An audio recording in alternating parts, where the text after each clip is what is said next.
Buenos días. Dios les bendiga en esta nueva mañana. Hoy 6 de julio, enviamos un gran saludo a todos los profesores que nos están escuchando. Gracias por sus enseñanzas y su amor a los niños al compartir su conocimiento con ellos. En este día, las citas bíblicas para leer hoy son Marcos 13, desde el verso 14 al 37. Continuamos con el primer libro de Reyes, capítulo 7. Y terminaremos en el libro del profeta Oseas, capítulo 9 desde el versículo 1 al 16.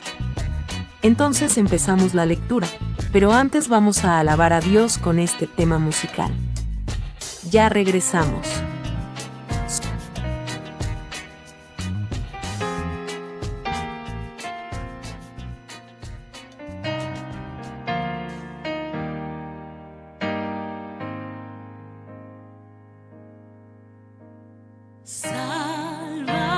Sálvanos, restauranos, avívanos, oh Dios.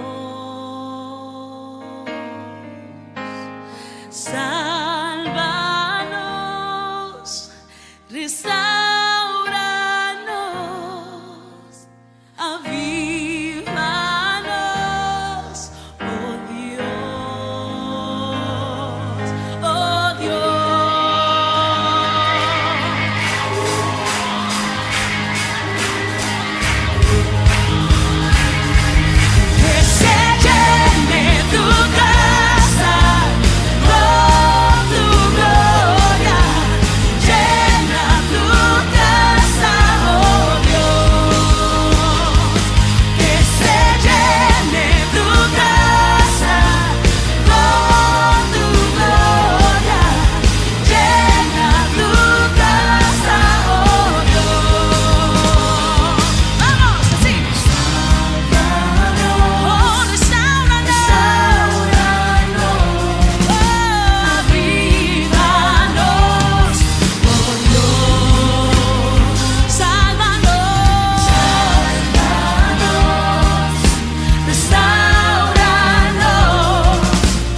sea, que se llene tu casa con tu gloria, mi Señor. Buenos días, ya estamos de regreso para empezar la lectura correspondiente a hoy. Empecemos, entonces. Marcos, capítulo 13, desde el verso 14 al 37. Pero cuando veáis la abominación desoladora de que habló el profeta Daniel, puesta donde no debe estar, el que lee, entienda, entonces los que estén en Judea huyan a los montes. El que esté en la azotea, no descienda a la casa, ni entre para tomar algo de su casa, y el que esté en el campo, no vuelva atrás a tomar su capa. Mas hay de las que estén encintas, y de las que críen en aquellos días. Orad, pues, que vuestra huida no sea en invierno, porque aquellos días serán de tribulación cual nunca ha habido desde el principio de la creación que Dios creó, hasta este tiempo, ni la habrá. Y si el Señor no hubiese acortado aquellos días, nadie sería salvo, mas por causa de los escogidos que Él escogió, acortó aquellos días. Entonces si alguno os dijere, mirad, aquí está el Cristo, o, mirad, allí está, no le creáis. Porque se levantarán falsos cristos y falsos profetas, y harán señales y prodigios, para engañar, si fuese posible, aún a los escogidos. Mas vosotros mirad, os lo he dicho todo antes. La venida del Hijo del Hombre. Pero en aquellos días, después de aquella tribulación, el sol se oscurecerá, y la luna no dará su resplandor, y las estrellas caerán del cielo, y las potencias que están en los cielos serán conmovidas. Entonces verán al Hijo del Hombre, que vendrá en las nubes con gran poder y gloria. Y entonces enviará sus ángeles, y juntará a sus escogidos de los cuatro vientos, desde el extremo de la tierra hasta el extremo del cielo. De la higuera aprended la parábola, cuando ya su rama está tierna, y brotan las hojas, sabéis que el verano está cerca. Así también vosotros, cuando veáis que suceden estas cosas, conoced que está cerca, a las puertas. De cierto os digo, que no pasará esta generación hasta que todo esto acontezca. El cielo y la tierra pasarán, pero mis palabras no pasarán. Pero de aquel día y de la hora nadie sabe, ni aun los ángeles que están en el cielo, ni el Hijo, sino el Padre.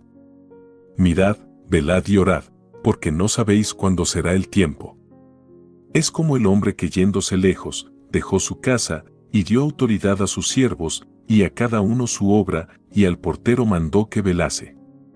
Velad, pues, porque no sabéis cuándo vendrá el Señor de la casa, si al anochecer, o a la medianoche, o al canto del gallo, o a la mañana, para que cuando venga de repente, no os halle durmiendo. Y lo que a vosotros digo, a todos lo digo, velad. La segunda lectura está en el primer libro de Reyes, capítulo 7. Otros edificios de Salomón. Después edificó Salomón su propia casa en 13 años, y la terminó toda.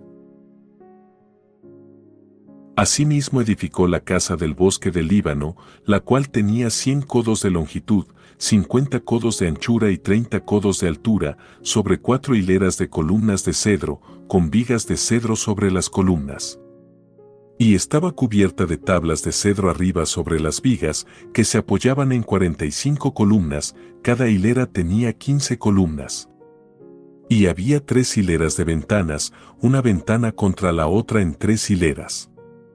Todas las puertas y los postes eran cuadrados, y unas ventanas estaban frente a las otras en 3 hileras.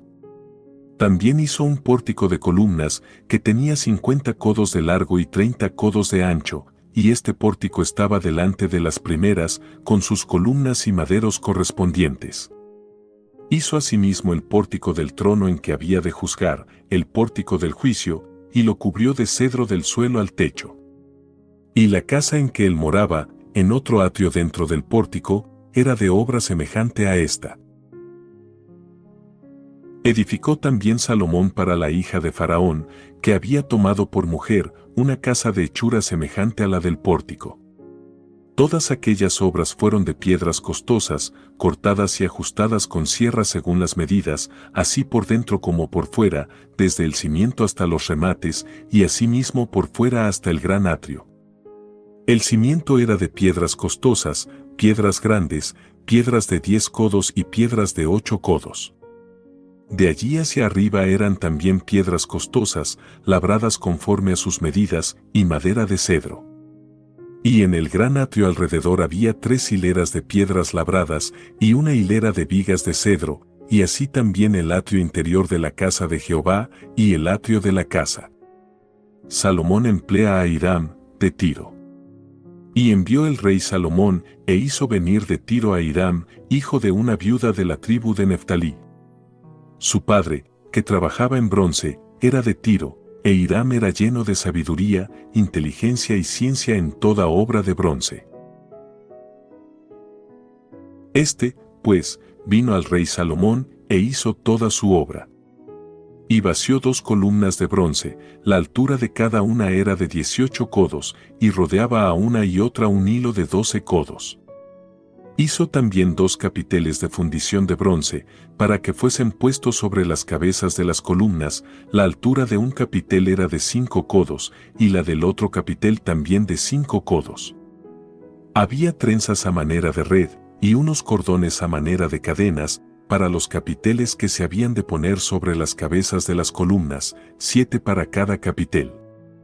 Hizo también 2 hileras de granadas alrededor de la red, para cubrir los capiteles que estaban en las cabezas de las columnas con las granadas, y de la misma forma hizo en el otro capitel. Los capiteles que estaban sobre las columnas en el pórtico tenían forma de lirios, y eran de 4 codos.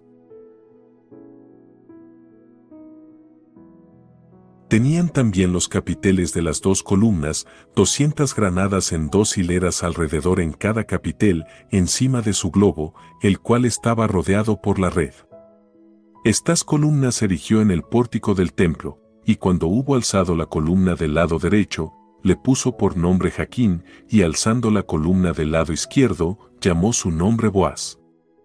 Y puso en las cabezas de las columnas tallado en forma de lirios, y así se acabó la obra de las columnas. Mobiliario del templo. Hizo fundir asimismo un mar de 10 codos de un lado al otro, perfectamente redondo, su altura era de 5 codos, y lo ceñía alrededor un cordón de 30 codos. Y rodeaban aquel mar por debajo de su borde alrededor unas bolas como calabazas, 10 en cada codo, que ceñían el mar alrededor en 2 filas, las cuales habían sido fundidas cuando el mar fue fundido. Y descansaba sobre 12 bueyes, 3 miraban al norte, 3 miraban al occidente, 3 miraban al sur, y 3 miraban al oriente. Sobre esto se apoyaba el mar, y las ancas de ellos estaban hacia la parte de adentro. El grueso del mar era de un palmo menor, y el borde era labrado como el borde de un cáliz o de flor de lis, y cabían en él 2000 batos. Hizo también 10 basas de bronce, siendo la longitud de cada basa de 4 codos, y la anchura de 4 codos, y de 3 codos la altura. La obra de las basas era esta: tenían unos tableros, los cuales estaban entre molduras, y sobre aquellos tableros que estaban entre las molduras había figuras de leones, de bueyes y de querubines. Y sobre las molduras de la basa, así encima como debajo de los leones y de los bueyes, había unas añadiduras de bajorrelieve. Cada basa tenía 4 ruedas de bronce, con ejes de bronce, y en sus 4 esquinas había repisas de fundición que sobresalían de los festones, para venir a quedar debajo de la fuente. Y la boca de la fuente entraba un codo en el remate que salía para arriba de la basa, y la boca era redonda, de la misma hechura del remate, y de codo y medio. Había también sobre la boca entalladuras con sus tableros, los cuales eran cuadrados, no redondos. Las 4 ruedas estaban debajo de los tableros, y los ejes de las ruedas nacían en la misma basa. La altura de cada rueda era de un codo y medio. Y la forma de las ruedas era como la de las ruedas de un carro, sus ejes, sus rayos, sus cubos y sus cinchos, todo era de fundición. Asimismo las 4 repisas de las 4 esquinas de cada basa, y las repisas eran parte de la misma basa. Y en lo alto de la basa había una pieza redonda de medio codo de altura, y encima de la basa sus molduras y tableros, los cuales salían de ella misma. E hizo en las tablas de las molduras, y en los tableros, entalladuras de querubines, de leones y de palmeras, con proporción en el espacio de cada una, y alrededor otros adornos. De esta forma hizo 10 basas, fundidas de una misma manera, de una misma medida y de una misma entalladura. Hizo también 10 fuentes de bronce, cada fuente contenía 40 batos, y cada una era de 4 codos, y colocó una fuente sobre cada una de las 10 basas. Y puso 5 basas a la mano derecha de la casa, y las otras 5 a la mano izquierda, y colocó el mar al lado derecho de la casa, al oriente, hacia el sur. Asimismo hizo Hiram fuentes, y tenazas, y cuencos. Así terminó toda la obra que hizo a Salomón para la casa de Jehová, 2 columnas, y los capiteles redondos que estaban en lo alto de las 2 columnas, y 2 redes que cubrían los 2 capiteles redondos que estaban sobre la cabeza de las columnas, 400 granadas para las 2 redes, 2 hileras de granadas en cada red, para cubrir los 2 capiteles redondos que estaban sobre las cabezas de las columnas, las 10 basas y las 10 fuentes sobre las basas, un mar con 12 bueyes debajo del mar, y calderos, paletas, cuencos y todos los utensilios que Hiram hizo al rey Salomón para la casa de Jehová de bronce bruñido. Todo lo hizo fundir el rey en la llanura del Jordán, en tierra arcillosa, entre Sucot y Zaretán. Y no inquirió Salomón el peso del bronce de todos los utensilios, por la gran cantidad de ellos. Entonces hizo Salomón todos los enseres que pertenecían a la casa de Jehová, un altar de oro, y una mesa también de oro, sobre la cual estaban los panes de la proposición, 5 candeleros de oro purísimo a la mano derecha, y otros 5 a la izquierda, frente al lugar santísimo, con las flores, las lámparas y tenazas de oro. Asimismo los cántaros, despabiladeras, tazas, cucharillas e incensarios, de oro purísimo, también de oro los quiciales de las puertas de la casa de adentro, del lugar santísimo, y los de las puertas del templo. Así se terminó toda la obra que dispuso hacer el rey Salomón para la casa de Jehová. Y metió Salomón lo que David su padre había dedicado, plata, oro y utensilios, y depositó todo en las tesorerías de la casa de Jehová. Vamos a culminar la lectura con el libro de Oseas, capítulo 9, desde el versículo 1 al 16. Castigo de la persistente infidelidad de Israel.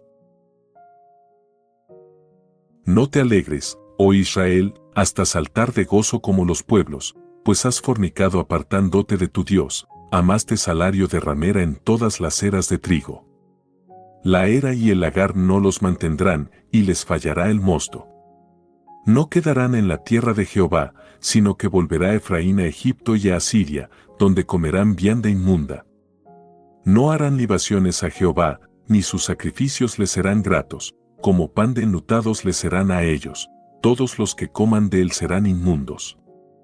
Será, pues, el pan de ellos para sí mismos, ese pan no entrará en la casa de Jehová.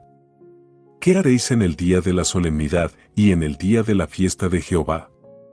Porque he aquí se fueron ellos a causa de la destrucción.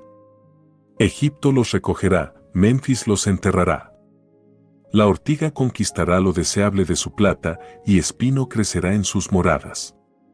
Vinieron los días del castigo, vinieron los días de la retribución, e Israel lo conocerá. Necio es el profeta, insensato es el varón de espíritu, a causa de la multitud de tu maldad, y grande odio. Atalaya es Efraín para con mi Dios, el profeta es lazo de cazador en todos sus caminos, odio en la casa de su Dios. Llegaron hasta lo más bajo en su corrupción, como en los días de Gabaa, ahora se acordará de su iniquidad, castigará su pecado. Como uvas en el desierto hallé a Israel, como la fruta temprana de la higuera en su principio vi a vuestros padres. Ellos acudieron a Baal peor, se apartaron para vergüenza, y se hicieron abominables como aquello que amaron. La gloria de Efraín volará cual ave, de modo que no habrá nacimientos, ni embarazos, ni concepciones. Y si llegaren a grandes sus hijos, los quitaré de entre los hombres, porque hay de ellos también, cuando de ellos me aparte. Efraín, según veo, es semejante a Tiro, situado en lugar delicioso, pero Efraín sacará sus hijos a la matanza. Dales, oh Jehová, lo que les has de dar, dals matriz que aborte, y pechos enjutos.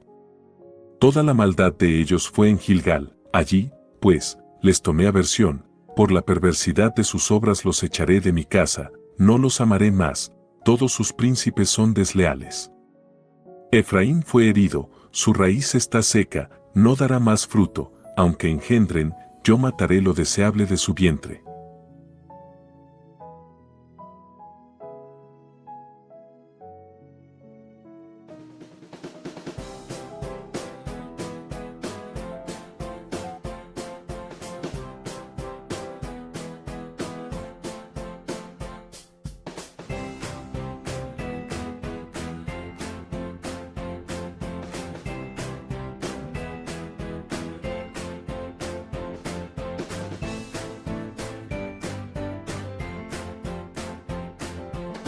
Reflexión.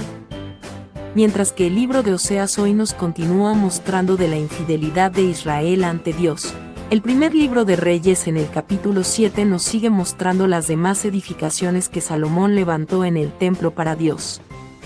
Marcos en el capítulo 13. Leímos ayer que Cristo profetizaba la destrucción del templo, del versículo 1 hasta el versículo 13. Luego Cristo continúa con las profecías, refiriéndose a su segunda venida, siempre hablando con parábolas. Entre los versículos 34 y 37, Cristo habla de un hombre cuya parábola nos llama a estar alerta, vigilantes y permanecer en la oración antes de la venida de nuestro Señor Jesucristo. Jesús lo compara con ese hombre que necesita irse lejos, pero no dejó su casa sola y sin vigilancia para cuidar de sus bienes. A cada siervo le dio una tarea y al portero vigilancia. Pero tanto los siervos y el portero deben vigilar constantemente, porque no sabe en qué momento de repente venga el dueño y los encuentre durmiendo. El final de esta porción de la palabra nos dice a todos los discípulos de Jesús: velad, y siempre cuando velamos no debemos olvidar la oración, van juntas. El Señor Jesús se lo dijo a los discípulos en Getsemaní: velad y orad para que no entréis en tentación. El espíritu a la verdad está dispuesto, pero la carne es débil, lo leímos en Marcos, capítulo 14, versículo 38, podemos estar muy prestos en la vigilancia, pero si no oramos nos debilitamos, necesitamos del Santo Espíritu de Dios para mantenernos en Cristo, resistiendo las tentaciones o pruebas que experimentamos todos los cristianos. Todas las advertencias del Señor Jesús sobre las señales antes del fin de los tiempos tenían el propósito de la fidelidad. Dios desea que seamos fieles hasta la muerte, creyendo en Cristo. Pero para mantenerse en ese pensamiento y decisión debemos comprender que nuestra vida ha sido comprada con la preciosa sangre del Señor, que ya no nos pertenecemos. Pasamos del reino de las tinieblas al reino de Cristo. Nuestros deseos egoístas pasan a ser los deseos de Dios. Con corazón contrito y humillado avanzamos en ese camino estrecho que lleva a la vida eterna. Que la gracia del Señor Jesús esté con todos ustedes. Que pasen un hermoso día. Si te gustó el contenido, ofrécenos un me gusta y suscríbete al canal para que YouTube te avise de las siguientes publicaciones. Bendiciones.